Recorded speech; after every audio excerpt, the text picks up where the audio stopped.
Il existe dans chaque journée un instant minuscule, presque invisible, que la plupart des êtres humains traversent sans y prêter attention.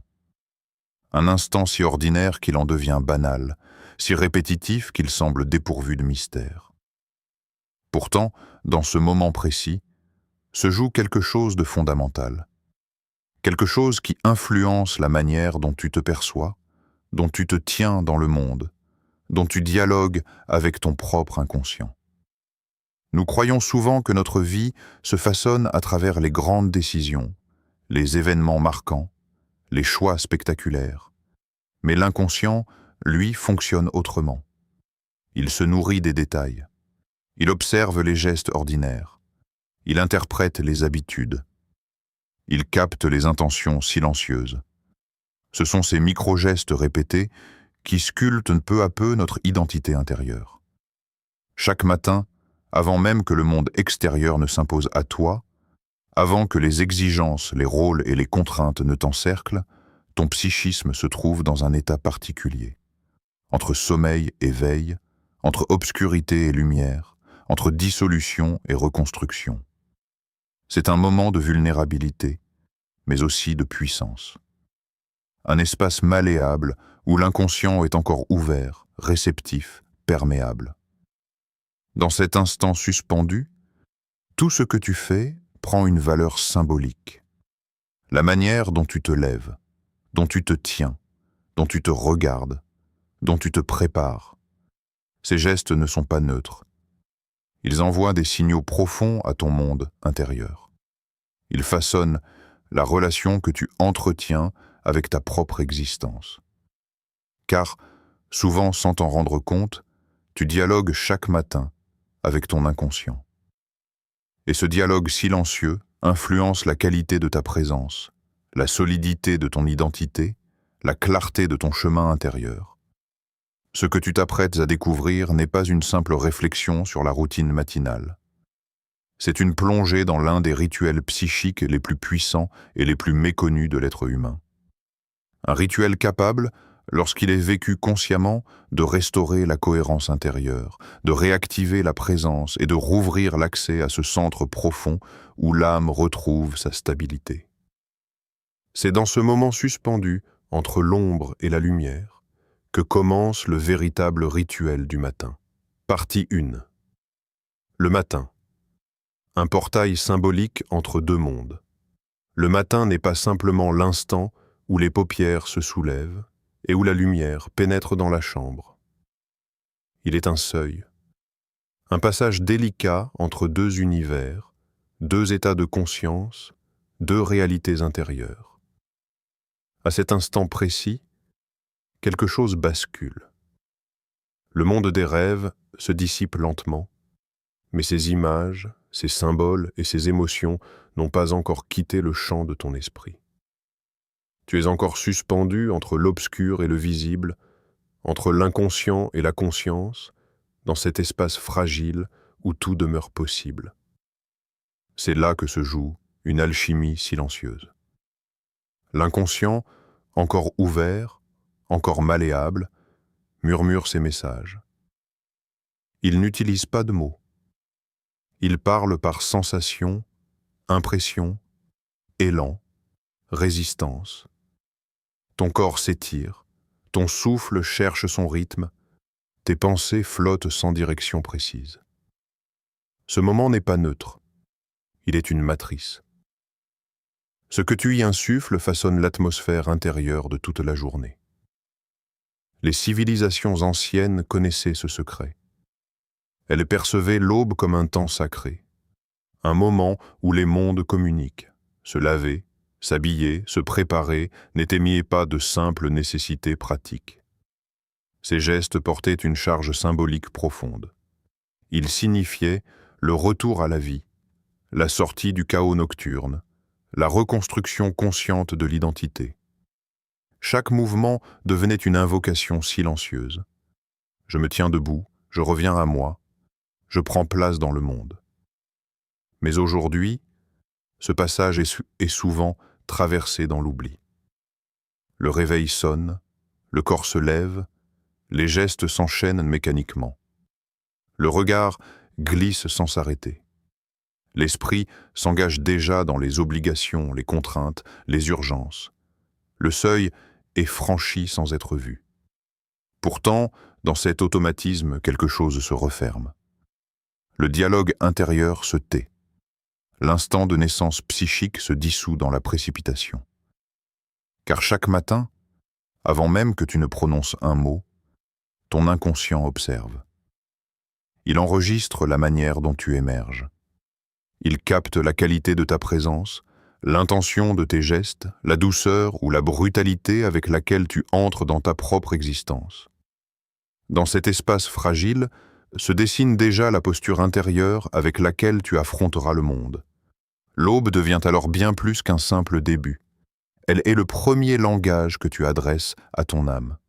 Mais une fois ce seuil franchi, une autre étape t'attend. La rencontre la plus intime qui soit. Celle avec ton propre regard. Partie 2. Le miroir, archétype de la confrontation intérieure. Le miroir n'est pas un simple objet. Depuis la nuit des temps, il traverse les mythes, les légendes et les traditions spirituelles comme un symbole redoutable. Il est le lieu de la révélation, mais aussi celui du refus. Il montre ce qui est sans filtre, sans interprétation. C'est précisément pour cela qu'il dérange. Face au miroir, il n'y a plus de rôle, plus de justification, plus de fuite possible. Il n'y a que toi, tel que tu es, dans la nudité la plus brute de l'instant. Lorsque tu détournes le regard, ce n'est presque jamais un hasard. Ce n'est pas un simple manque d'attention, ni une routine machinale. C'est souvent un mouvement de protection intérieure. Quelque chose, au fond de toi, ne souhaite pas être vu. Une fatigue ancienne, une lassitude profonde, une déception enfouie, parfois même une colère muette. L'ombre, au sens jungien, se glisse dans cet évitement. Elle murmure « Ne regarde pas trop longtemps, tu pourrais reconnaître ce que tu t'efforces d'oublier. » Chaque matin, ce face-à-face potentiel devient une épreuve silencieuse. Regarder son reflet, c'est accepter de rencontrer ce que l'on est devenu, et parfois ce que l'on a laissé se perdre. C'est sentir le poids des jours accumulés, des renoncements discrets, des élans étouffés. Ce n'est pas toujours douloureux, mais c'est rarement confortable. Alors, l'esprit détourne l'attention. Le regard glisse, le geste s'accélère, la rencontre est écourtée. Pourtant, dans ce refus répété, quelque chose se fragmente lentement. Une dissociation subtile s'installe. Tu continues à avancer, à agir, à parler, mais une partie de toi demeure à distance, comme si tu observais ta propre existence depuis l'extérieur. Ce détachement progressif n'est pas brutal. Il s'infiltre dans les détails, dans la manière de se lever, de marcher, de respirer, de s'adresser à soi-même intérieurement. Se regarder réellement, même quelques secondes, réactive un lien oublié. Le reflet devient alors un seuil psychique. Il invite à une reconnaissance silencieuse. Voilà ce que je suis aujourd'hui, non pas dans le jugement, mais dans la lucidité. Accepter cette image imparfaite, c'est cesser de se fuir. C'est autoriser l'inconscient à déposer ses vérités à la surface. C'est ouvrir un espace où les masques tombent, où la posture s'adoucit, où la présence se densifie. Dans ce face-à-face, l'âme murmure à travers les traits. Elle rappelle ce qui attend encore d'être reconnu, intégré, transformé. Et dans ce dialogue muet, quelque chose commence lentement à se réajuster. Et lorsque cette rencontre est évitée trop longtemps, un langage silencieux commence à s'installer dans ta vie quotidienne. Partie 3. La négligence quotidienne. Un langage inconscient. Il existe une usure silencieuse que l'on ne remarque pas. Elle ne crie pas. Elle ne fracasse rien. Elle ne laisse aucune trace visible.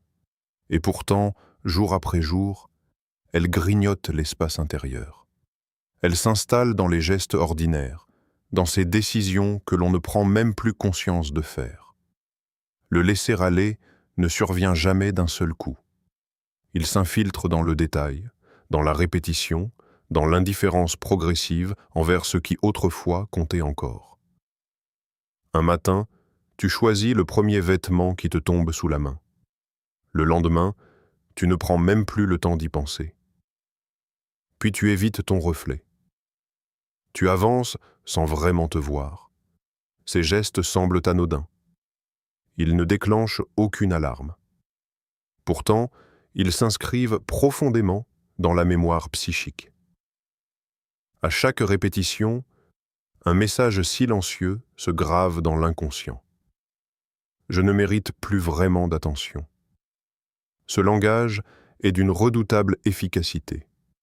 Il ne passe pas par la pensée rationnelle, mais par l'expérience vécue. L'inconscient ne comprend pas les discours, il enregistre les actes. Et lorsqu'il perçoit, jour après jour, que tu te traites comme secondaire, accessoire, négligeable, il finit par intégrer cette posture comme une vérité intérieure. Lentement, presque imperceptiblement, l'estime de soi se modifie. La posture intérieure se contracte. Le regard que tu portes sur ta propre existence perd de sa clarté. Alors quelque chose commence à s'effacer. Ce n'est pas l'identité visible, celle que les autres reconnaissent, c'est le centre, le noyau silencieux à partir duquel tu te sens vivant.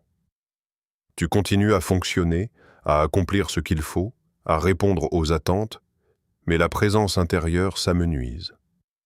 Les gestes deviennent automatiques, les journées se succèdent sans véritable ancrage. Une forme de brouillard s'installe, diffus, constant. Cette disparition psychique n'est pas une fuite volontaire. Elle est souvent une stratégie de protection. Se rendre absent, c'est parfois éviter de ressentir trop intensément. Mais ce retrait progressif finit par couper le lien avec ce qui donne sens.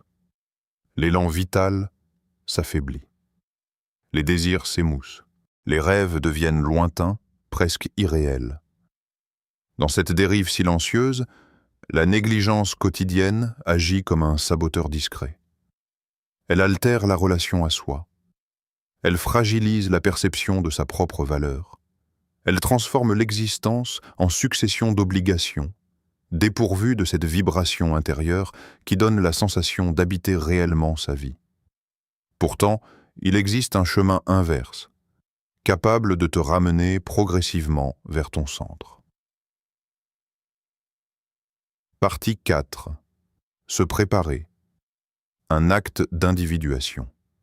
Dans la psychologie jungienne, l'individuation n'est pas un but à atteindre, mais un chemin à parcourir. Un mouvement lent, parfois imperceptible, par lequel l'être humain cesse progressivement de se confondre avec ses masques, ses rôles, ses conditionnements, pour rejoindre ce qu'il est profondément. Ce processus ne se déroule pas dans les grands bouleversements spectaculaires.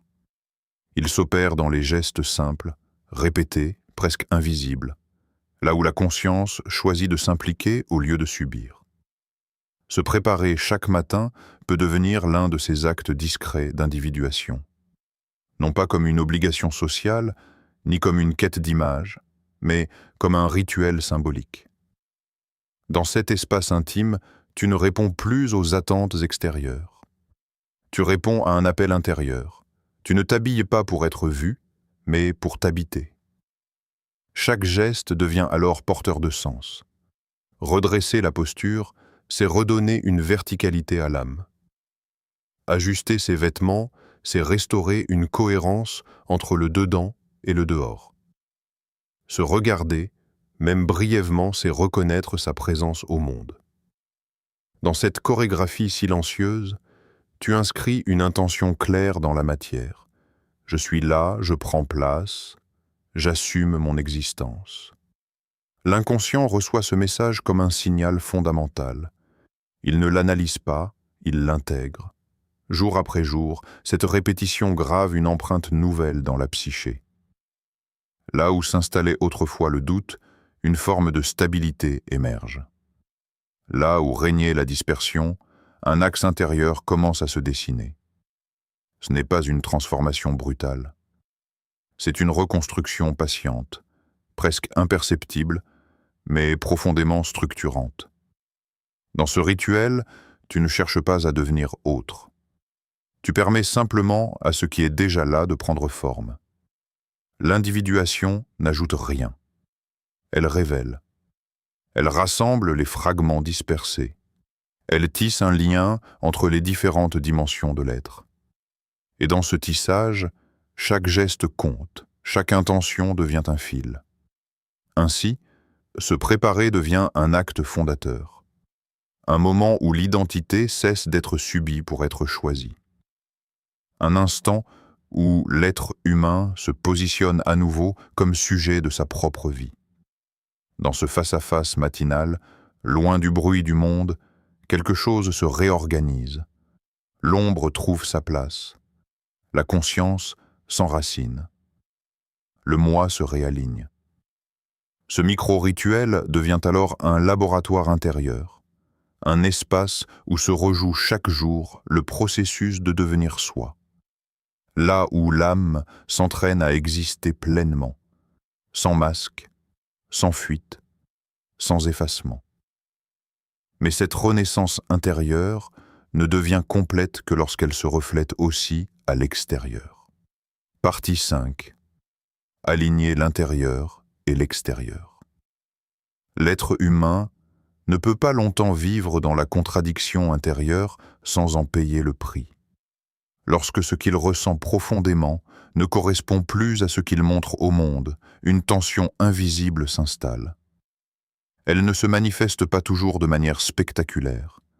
Elle s'exprime souvent par une fatigue diffuse, un sentiment de confusion, une perte progressive de repères. Ce décalage devient un terrain fertile pour le doute, l'irritabilité, la lassitude, parfois même l'angoisse. Car l'esprit cherche naturellement la cohérence, cette sensation intime d'unité qui permet de se sentir stable dans sa propre existence. Quand l'extérieur contredit l'intérieur, l'identité commence à se fragmenter. Le corps agit dans une direction, tandis que l'âme aspire à une autre. Les gestes deviennent mécaniques, les paroles perdent leur densité, les choix semblent imposés plutôt que consentis. Peu à peu, l'individu cesse de se reconnaître dans ce qu'il projette. Une distance s'installe entre l'être vécu et l'être montré. Cette fracture, lorsqu'elle se prolonge, fragilise profondément le sentiment d'existence. Se préparer consciemment chaque matin peut alors devenir un acte d'alignement fondamental. Ce n'est pas la recherche d'une image idéale, ni la volonté de correspondre à une norme. C'est un travail de réajustement intérieur. À travers ces gestes simples, tu réintroduis une cohérence entre ce que tu ressens et ce que tu incarnes. L'apparence cesse d'être un masque pour redevenir un prolongement naturel de ton monde intérieur. Dans ce processus, chaque détail compte. La posture que tu adoptes, la manière dont tu te tiens, la présence que tu insuffles à tes gestes agissent comme des ponts entre l'intérieur et l'extérieur. Tu cesses progressivement de jouer un rôle pour commencer à habiter une position. Ce réalignement modifie la manière dont tu perçois ton propre corps, ton propre visage, ton propre regard. Le reflet devient plus familier, moins étranger. Cette cohérence retrouvée produit un effet immédiat sur la stabilité psychique. L'esprit se détend. La tension intérieure diminue. Les pensées cessent de se heurter les unes aux autres. Une forme de clarté émerge, comme si les différentes strates de l'être retrouvaient une direction commune. Tu n'as plus besoin de te forcer à être. Tu es simplement là, présent, ajusté, enraciné dans ton propre centre. L'alignement intérieur-extérieur devient alors une base silencieuse sur laquelle se construit la solidité psychique. Il offre une continuité intérieure qui protège contre les fluctuations émotionnelles excessives, contre la dispersion mentale, contre la perte de repères. Dans cette cohérence, l'individu retrouve une sensation d'intégrité, une unité vivante où chaque geste, chaque regard, chaque respiration s'inscrit dans une même dynamique intérieure. Et dans un monde de plus en plus fragmenté, cet alignement devient une véritable nécessité vitale. Partie 6. L'ancrage contre la dissolution moderne. Nous vivons dans un monde qui accélère sans relâche. Les sollicitations s'accumulent, les écrans captent l'attention dès l'ouverture des yeux, les informations déferlent avant même que la conscience ne se stabilise. Tout pousse à l'éparpillement. L'esprit est happé par une succession d'urgences, de notifications, de contraintes, qui fragmentent la présence et dispersent l'énergie psychique. Dans ce flux constant, l'individu peine à maintenir une continuité intérieure. Il avance, mais sans véritable centre. Cette dispersion n'est pas anodine. Elle altère progressivement la relation à soi. L'attention se morcelle, les pensées s'entrechoquent, le sentiment d'identité devient instable. L'être humain passe d'un rôle à l'autre, d'une tâche à l'autre, sans jamais s'ancrer pleinement dans l'instant. Il vit dans un état de tension latente, toujours en décalage, toujours en retard sur lui-même. La fatigue mentale s'installe, non pas tant à cause de l'effort que par l'absence de véritable présence. Dans ce contexte, le rituel du matin acquiert une valeur nouvelle. Il devient un espace de résistance silencieuse. Quelques minutes soustraites au tumulte, un temps suspendu où l'attention peut se rassembler.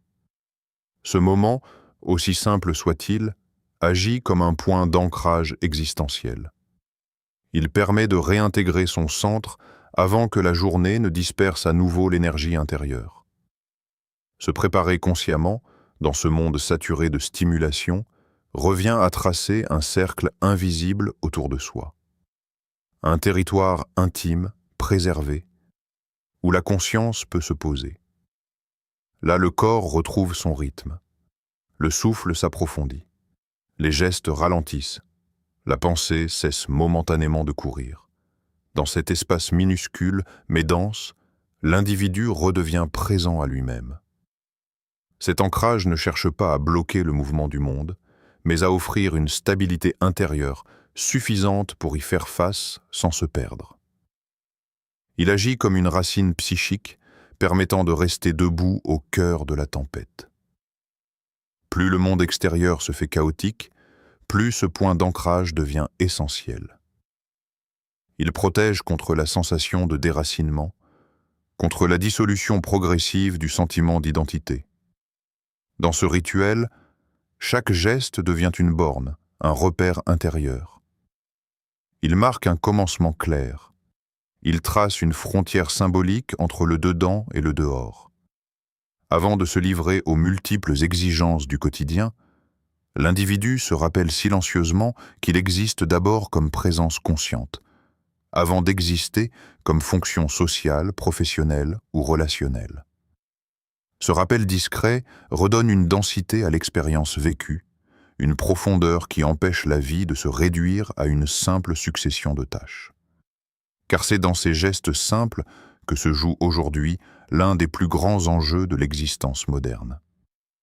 Chaque matin, sans exception, tu te tiens devant une frontière invisible. D'un côté, l'inertie, l'automatisme, l'oubli de soi. De l'autre, la présence, l'intention, la conscience. Ce passage ne dure que quelques minutes, parfois quelques secondes, mais son impact se prolonge bien au-delà de ce que tu imagines.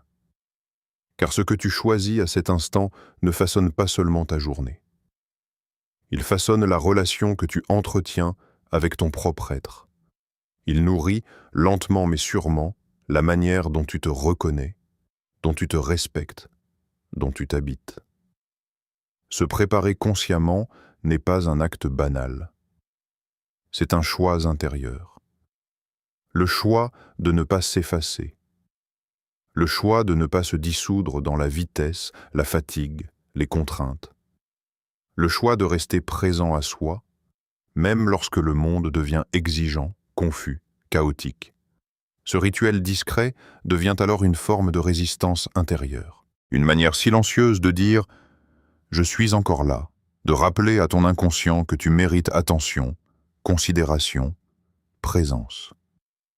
Jour après jour, ce message s'inscrit. Il renforce l'axe intérieur. Il stabilise l'identité. Il restaure une dignité intime, indépendante du regard extérieur. Il ne s'agit pas de perfection. Il ne s'agit pas de performance. Il s'agit de continuité, d'une fidélité douce envers soi-même, d'un fil invisible que tu tends chaque matin entre ce que tu es et ce que tu deviens. Car peut-être que dans un monde qui pousse sans cesse à la dispersion, le véritable courage consiste simplement à rester relié à son centre, à se lever, se préparer, se regarder, non pour impressionner, mais pour se reconnaître, non pour séduire, mais pour exister pleinement. Et dans ce geste simple, répété, presque ordinaire, se cache une vérité profonde. Tant que tu choisis de te rencontrer, tu refuses de disparaître.